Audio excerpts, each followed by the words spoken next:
Yeah, so are there many, you're saying that people are maybe homophobic who might be listening, but are there many gay and lesbian dramas on TV and radio in South Africa, like what you've done? No, there aren't any actually. No. There was one in the past, but it only lasted for a couple of episodes, and one featured a lesbian storyline, and we've seen in soapies they do feature gay characters, but they don't really last long, so that doesn't really create dialogue outside the storyline, Yeah. because the whole point of telling a story is to create a dialogue for people to talk and to be familiar with the LGBTI community. And unfortunately, we still have those fixed ideas about gays and lesbians in South Africa.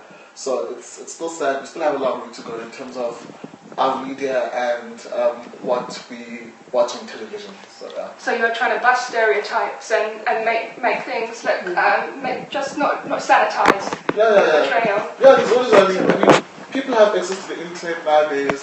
So if we were to broadcast our episodes on the internet, they wouldn't have access to it because everybody has Facebook, everybody has Twitter, everybody has Instagram. So if we can't make it on television, if you can't make it on mainstream radio, then there's online media. Yeah, because you were saying earlier about a drama you watched and it was about a transsexual character.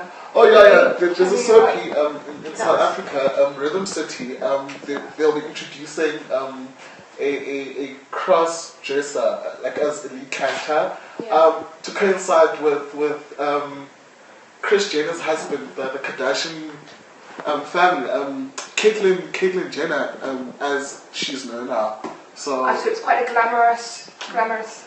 Not really. I'm not really sure what to expect because I haven't seen it, the episode has not been edited, but So it was a storyline that was maybe responding to a story in America. Yeah, a celebrity story, and your storylines are coming from what it's called. The series is called Following My Heart, so it's coming from your own experiences, isn't it?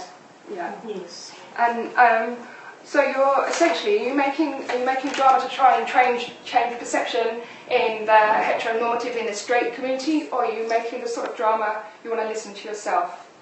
Okay, well, heteronormative community because it's our responsibility to teach them, the more they know about who we are, then it's easier for them to accept us into their homes, and not just us, but their family members as well, because they could be living with someone who's gay or who's lesbian at home, but they don't know because that person's afraid of coming out, and we all know coming out is a big issue. It's not easy. So I think taking the first step is always important. Yeah, and we want to educate our community to understand us and stop calling us names, because most of the time we are called names, not fun names to us, but it's fun names to them because they don't understand us and they don't know the meaning of being lesbian or being gay. And we want them to know that we are human, we are not animals, or we are not aliens. So yeah. Mm-hmm. And don't you think it's a risk that you'll be making this new one? You want to show yourselves and make yourself known to the wider world. It's not just for other gay people who might be experiencing discrimination like yourselves. Is there a risk are you worried that straight listeners they just won't want to listen? They might switch off. It's always risky because normally we'll go to court cases. Yes. And we will be visualized and broadcast on TVs. And you don't know what to expect when you're walking in the street. Even if some of the people, like last time we went to court, we went to Zoliswa's case, and we were afraid. We were once in one township in Khayelitsha. We were afraid to get out because the people that did, one guy that raped Zoliswa was in that street, and he was pointing fingers because he knew some of us, and some of us he didn't know. So it's always risky to go public, but we're trying to do this because some of the people are scared. We also scared, but you're trying to prove a point that you don't want to live the life that they are making you to live. You want to be free, and you want to feel free that you walking around in the street, not being scared of who you are. Yes, so make the stories public, then you become part of, you make yourself more powerful. Yes. And you were also talking earlier about the secret listener. So you've got the straight listener that is a bit ignorant, and you've got your gay people who are out, and then there's also a lot of people who are in the closet, and you're hoping to reach those people as well. Yeah. Because that way it makes everything easy, not just as a community but for our government as well. Yes, same-sex marriage is legal in South Africa, fortunately, but it would be nice if we could just have spaces where it's not just for straight people or gay people, because that's how it is here, especially in Cape Town. I mean, we have gay bars, pubs, and sometimes it does get annoying, you just want to be with everybody, Like, it would be nice to have straight people come to a gay club without feeling uncomfortable. Yeah. I think it's a bit claustrophobic. Yeah. Yeah.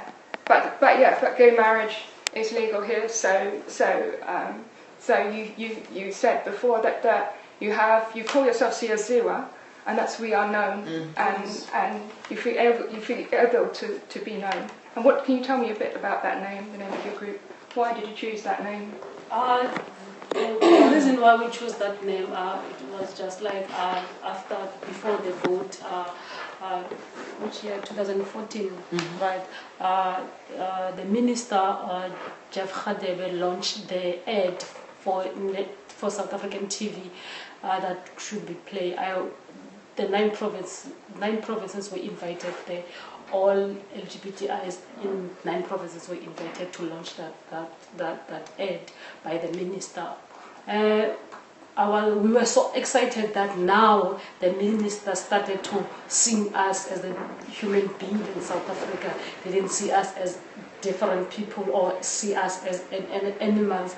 I was like, oh, okay, now the minister is coming out like saying, let's protect LGBTI, let's take care of people that are LGBTI, and then let's take their cases further. If lesbian people were killed or raped, let's give the justice to LGBTI people. So I was like okay, now we're known by South African government. Now the South African government is now stepping up to fight for our rights. So I was like, okay, now we're known, Siyaziwa. That's how the name of the group came up like that, because of the minister that launched the ad for LGBTI people. Mm-hmm. And I've heard the first episode, and it sounds fantastic. Yeah. And so, what are your ambitions for the serial? Where are the storylines going? Because at the moment you're establishing characters, and people are expressing an interest in. Romantic interest in other characters. Some of the storylines are quite disturbing. And you were talking about hate crime in Khayelitsha. Yeah. Is that a direction you're going to be going with the? So since now CRF Children Radio Foundation has been partnering with the national radio station Mfundo Tafeti. Because the Mfundo Tafeti is national at SABC, the radio is going to be played there. We're so excited now. It's not going to be played in Khayelitsha community. It's going to be played national now. National, yes, yeah. Like we just hope that people, as much as some people might be against it, but we just want them to listen. Give themselves a chance to listen to what the characters have to say, because whether they are gay or not, they can relate to each character. Maybe they've been homophobic, and through that they'll probably realize that they are in the wrong, or they could change their way of thinking, because I think it's all in their head, really. So, yeah. It is all in the head. It's all about fear. And I wish you every success in your drama.